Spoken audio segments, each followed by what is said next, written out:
Hello guys, আশা করি সবাই ভালো আছেন। আবারও আপনাদের মাঝে একটি লাভ স্টোরি নিয়ে আসলাম। আজকের লাভ স্টোরিটা হলো বুঝতে পারি না তোমাকে। তো আপনারা তো বুঝতেই আছেন আজকের লাভ স্টোরিটা কী পরিমাণ কষ্টের কথা চলতেছে।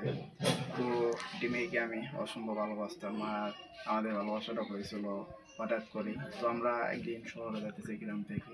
তো যেহেতু আমাদের বাড়ি ছিল পাশাপাশি, তো আমাদের সাথে কোনো যোগাযোগ ছিল না। তো আমি হঠাৎ করে শহরে যাইতেছি, আর সেও হঠাৎ করে শহরে যাইতেছে। তো ভাগ্যের পরিক্রমে আমরা একই গাড়িতে আমরা উঠে পড়ি। তো সিটও ছিল পাশাপাশি। তো আমরা এতটা পরিমাণ কাছে বসেছিলাম যে দুজন দুজনের সাথে আমরা কথা বলতে বলতে সম্পূর্ণ রাস্তা যাই।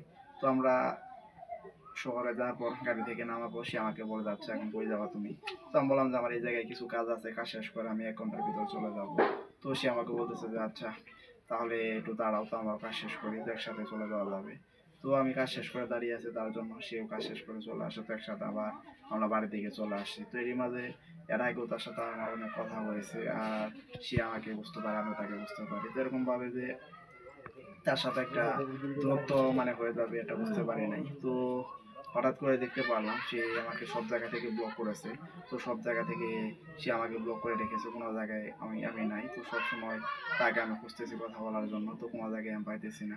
তো কি আর করার, তারপরেও আমি অনেক চেষ্টা করে খোঁজাখুঁজি করার পর আমি তার একটা খোঁজ পাই। খোঁজ পাওয়ার পর জানতে পারি যে সে নাকি আমার সাথে কথা বলতে চাইতেছে না, তো তার নাকি এখন মন চায় না।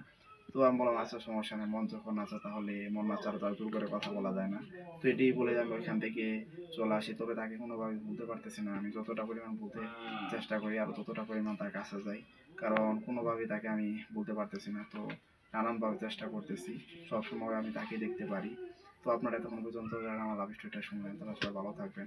আবারও আপনাদের মাঝে পরবর্তী কোনো লাভ স্টোরি নিয়ে দেখা হবে।